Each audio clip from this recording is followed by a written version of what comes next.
आज हम एक नए विषय पे बात करने जा रहे हैं दोस्तों। और आज का मोटिवेशनल विषय युवाओं के लिए है जो कुछ काम धंधा रोजगार ढूंढ रहे हैं। नौकरियां कम हो गई है, बहुत ज़्यादा कंपटीशन हो गया है, तो कुछ सभी रोजगार कुछ करना चाहें खुद के दम पे। तो मैं कुछ चीज़ें ऐसी बताऊंगा, कुछ ऐसे व्यवसाय बताऊंगा जिसके अंदर अगर वो प्रवेश करते हैं, उस कामों में लगते हैं, किसी स्तर पर जुड़ सकते हैं। तो ये 4-5 काम ऐसे हैं जो जीवन में कभी भी बंद नहीं हो सकते, कमज़ोर नहीं पड़ सकते। उसके अंदर कभी भी इस तरह का नहीं होगा कि ये धंधे ख़त्म हो गए हैं, ऐसा कभी नहीं होगा। मैं हूं अमर सिंह चौहान, अमर लाइफ कंसल्टेंट में आपका स्वागत है। देखिए, अक्सर युवाओं के सामने आज की तारीख में कॉलेज स्कूल से निकलने के बाद में बड़ी विचित्र स्थिति हो जाती है। नौकरियों के लिए भागते हैं, दौड़ते हैं, रिजर्वेशन ये वो करने से बहुत सी दिक्कत आ गई है। नौकरी बहुत कम लोगों को मिल पाती है जो भाग्यशाली होते हैं। लेकिन मैं ये कह रहा हूँ कि नौकरी से ज़्यादा मालिक बनना सीखें, नौकर अपने यहाँ पे भर्ती करें। ये कैसे हो सकता है? ये कुछ 4-5 चीज़ें हम बताएंगे जो सदा चलायमान है, ये कभी बंद नहीं होंगे। जब तक सृष्टि है, जब तक लोग हैं, ये चलते ही रहेंगे। तो उसमें हम चर्चा करते हैं। सबसे पहले ट्रांसपोर्टेशन का व्यवसाय, चीज़ों को एक से दूसरी जगह पहुंचाने के लिए जो काम होता है, ये कभी बंद नहीं हो सकता। क्योंकि दूरियां बढ़ रही है, लोग, जनसंख्या बढ़ रही है, शहर बढ़ रहे हैं, कॉलोनियाँ बढ़ रहे हैं, सिटियाँ बढ़ रही है, सिटी सब सेंटर बढ़ रहे हैं।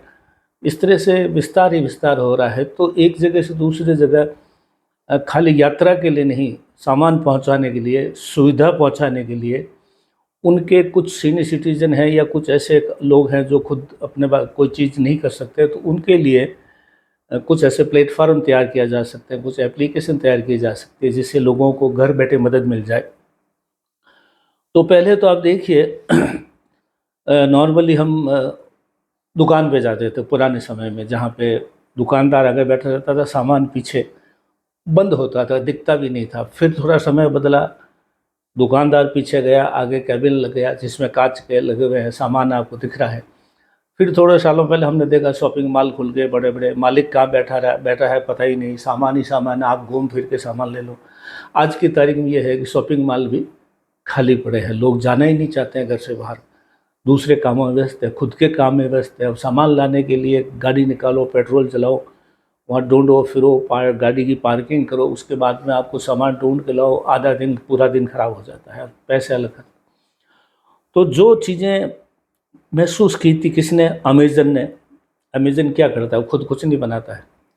जो लोग चीज़ें बनाने वाले हैं उनसे चीज़ें लेकर के जिनको चीज़ों की ज़रूरत है वहाँ पे पहुँचाते हैं, उनका खुद का कुछ नहीं है। वो एक तरह का ट्रांसपोर्टेशन का काम करते हैं।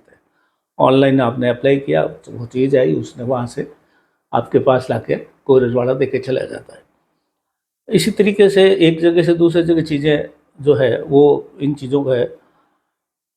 अब इसको और रूप देखें, ज़ोमैटो वाले के पास में कोई जो है होटल खुद का नहीं है या कोई रेस्टोरेंट खुद का नहीं है। आप ऑर्डर देते हैं, वो कहीं से माल उठाता है, आपको ला के दे देता है। स्विगी वाला है, ये भी वही काम कर रहे हैं। तो कहने का मतलब ये है कि लोगों के व्यवसाय के तरीके बदल रहे हैं, लोगों का रहन-सहन बदल रहा है। उनको एक क्लिक के ऊपर घर के अंदर सामान ला के पकड़ाने वाला आदमी चाहिए। अब आप ये देखिए, ये धंधा कभी बंद नहीं होने वाला है। और आपने देखा होगा अभिषेक बच्चन जो फ़िल्मों में एक्टर भी है, उसने फ़िल्मों के अलावा कुछ इस तरह के कामों में उसने अंदर देखा कि स्विगी का काफ़ी कुछ शेयर उसने खरीद रखे हैं अभिषेक बच्चन ने। और आप देखिए कमाल का काम, उसने ये चीज़ को पकड़ लिया कि ये चीज़ कैसे की जा सकती है। तो वो काम करे। ट्रांसपोर्टेशन सदा देखो, पहले आज से 1000-2000 साल पहले ऊँटों पे अरब देशों से कुछ माल आता था, कुछ यहाँ से माल उधर जाता था, भारत से उधर जाता था, ट्रांसपोर्टेशन। फिर बंजारे होते थे जो लाख लाख बैल के बंजारे, लखी बंजारे कहलाते थे। फिर ट्रेनें आई तो बंजारों ने देखा ये क्या चलेगी, अब मालगाड़ियाँ चल रही है, हवाई जहाज़ से सामान आ रहा है, कार्गो शिप्स के अंदर जो है बड़े बड़े कंटेनर जा रहे हैं, आ रहे हैं। चीज़ों में बदलाव होता है, लेकिन ये कभी रुकने वाला नहीं है, क्योंकि एक जगह सामान बन रहा है, दूसरी जगह उसके ग्राहक हैं, तो वो ये आदान प्रदान, इसलिए ट्रांसपोर्टेशन का काम, चाहे ट्रकों से, छोटे गाड़ियों से, लोडिंग टैक्सियों से, या बाइक पे कहीं सामान देना करना, ये या अमेजन जैसा प्लेटफॉर्म खोल दो, जितना आपका बजट हो, ये ट्रांसपोर्टेशन का काम कभी रुकने वाला नहीं है दोस्तों। दूसरा है फूड इंडस्ट्री। देखिए, जब से पति पत्नी दोनों कामकाजी हो गए हैं, तो सुबह निकलते हैं, लेट आते हैं, तो कई बार खाना बना पाते हैं, नहीं बना पाते हैं। बच्चे को हॉस्टलों में रहते हैं, इस कॉलेजों में पढ़ रहे हैं, कोचिंग सेंटर में पढ़ रहे हैं, तो वो लोग भी नहीं कर पाते हैं, तो वो भी ऑनलाइन ऑर्डर देते हैं। फूड इंडस्ट्री का सामान, वेज नॉन वेज, जैसा आप चाहिए गर्मा गर्म आपके पास में प्रस्तुत हो जाएगा। और क्लाउड किचन खोल रहे हैं, तो कुछ ही शहर में महंगी जगह पे आपको कुछ चीज़ें लेने की ज़रूरत नहीं है। आप बाहर के कॉलोनी में कहीं भी आप चीज़ बनाइए खाने पीने की, वहाँ से सामान ले जाएंगे, जोमेटो वाले, स्विगी वाले, या कोई भी। तो फूड फूड इंडस्ट्री भी जो है धीरे धीरे गृहिणियों के हाथों से निकल के व्यवसायियों के हाथों में जा रही है। गृहिणियाँ धीरे धीरे किचन से बाहर आ रही है, क्योंकि काम बदलाव हो गया है। गृहिणी अब खाली गृहिणी नहीं रही है, वो कमाने वाली सदस्य बन गई है, और वो आधुनिक रूप से है। तो उसके अलावा बच्चे कॉलेज में, हॉस्टल में पढ़ रहे हैं, तो वो इन चीज़ों के लिए जो है देखें। और आजकल विभिन्न तरीके के क्लाउड किचन बन गए हैं, विभिन्न तरीके के भोजन के तरीके बन गए हैं, विभिन्न तरीके के इसके अंदर सप्लीमेंट्री जो काम होते हैं, जैसे जैसे बड़े बड़े शेफ़ हैं, जो आपको देखे होगा, संजीव जी है, वो है, और भी काफ़ी भूपी वगैरह काफ़ी शेफ़ है, नॉन वेज में भी जो है इस तरह के कई शेफ़ हैं जो चीज़ें बनाते हैं, सिखाते हैं। फूड इंडस्ट्री खाली खाना बनाने की नहीं है, खाना बनाना और उसको सिखाना या उपलब्ध करवाना समय अनुसार, ये फूड इंडस्ट्री भी कभी बंद नहीं होने वाली, धीरे धीरे बढ़ेगी ये। उसके बाद में एजुकेशन जो है सेक्टर, एजुकेशन सेक्टर खाली आप स्कूल या कॉलेज की किताबी ज्ञान तक मत दीजिए, अब ये बदलाव हो गया है इसमें। कोचिंग सेंटर खुल गए बड़े बड़े, कोचिंग सेंटर भी खाली वो नहीं है, कोचिंग सेंटर विभिन्न प्रकार के हैं। आपको पढ़ाई का कोचिंग सेंटर तो है ही है, इसके अलावा अगर आपको संगीत सीखना है, तो लोगों ने छोटे छोटे क्लासरूम बना रखे हैं।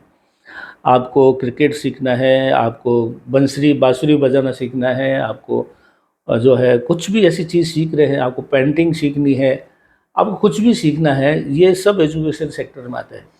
आप कोई न कोई अपनी कला तैयार कीजिए और सिखाइए। बहुत से बच्चे मैंने देखे हैं जो स्कूल में जाते, कॉलेजों में जाते हैं, पेंटिंग सिखाते हैं किसी के घर पे जाके, और उससे हज़ारों रुपये कमाते हैं। एजुकेशन इंडस्ट्री भी ऑनलाइन हो गई है। जैसे मैं मोटिवेशनल स्पीकर हूँ, आपसे बात कर रहा हूँ, ये एक इंडस्ट्री है। हालांकि मैं तो ये फ्री कर रहा हूँ, क्योंकि युवाओं के लिए, छात्रों से मैं पैसे नहीं लेता हूँ। लेकिन मैं इसके साथ एक दूसरा काम कर रहा हूँ, वो है एस्ट्रोलॉजी का, अमर एस्ट्रोलॉजी। अमर एस्ट्रोलॉजी का मेरा चैनल है, बहुत भव्य। उसके अंदर मैं अगर काम कर रहा हूँ, उसके में जो है यूट्यूब पे मेरे चैनल चलता है, उसके बाद में ऐड के पैसे आते हैं, जन्मपत्री दिखाने, हॉरोस्कोप चेक कराने के लिए विदेशों से, भारत से बहुत लोग आते हैं। किसी को घर आने की ज़रूरत नहीं है, आज की तारीख में ऑनलाइन भेजो, व्हाट्सएप पे भेजो, पैसे भेजो, ये भेजो, सब आ जाता है। इसके अलावा मैं एस्ट्रोलॉजी की क्लासें लेता हूँ, हर महीने 1-2 स्टूडेंट आते हैं, मैं 50-60 हज़ार रुपये उनसे लेता हूँ, बाकी जो है उस। तो आप देखिए, आप सोच के देखिए, हज़ारों काम ऐसे हैं जो कर कर सकते हैं, पैसा घर बैठे भी कमा सकते हैं।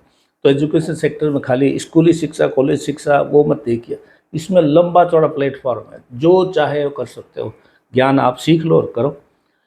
इसके बाद में मेडिकल फील्ड की बात है। मेडिकल फील्ड में देखिए, जब से ये जो रेडीमेड आइटम, जो पैकेट बंद खाने आ रहे हैं, इसके वजह से धीरे धीरे स्वास्थ्य खराब हो रहा है। अगर ये अगर मैं कहूँ, जो कि घर का बना हुआ खाना बंद करने से, हम जो ऑनलाइन ऑर्डर देते हैं या पैकेट बंद खाने आते हैं, 2-2 4-4 महीने तक ख़राब नहीं होते हैं, वो बिल्कुल ही पेस्टिसाइड डाले हुए होते हैं, कीटाणुनाशक चीज़ें होती हैं, तो वो नुकसान करती हैं।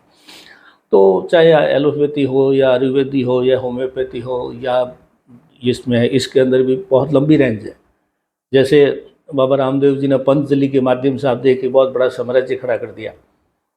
योगा क्लासें चल रही है, आपको जो है टेंशन फ्री करने के लिए आपको क्लासें दी जा रही है, ध्यान, योगा, साधना, इसके सेंटर चल पड़े हैं। और ये जो मोटिवेशनल है, ये जो लाइफ ग्रुप है, ये सब इसी में आते हैं। सब मेडिकल के कैटेगरी में। लोग चिंतित हैं, लगता है, उनको लगता है कि मैं पागल हो गया, जब वो पागल है ही नहीं। थोड़ी बहुत उनसे अगर काउंसलिंग करते हैं तो उनको दिमाग में सुविधा हो जाती है। मेरे पास भी सैकड़ों लोग आते हैं जो बड़े बड़े धनवानों के परिवार के सदस्य हैं।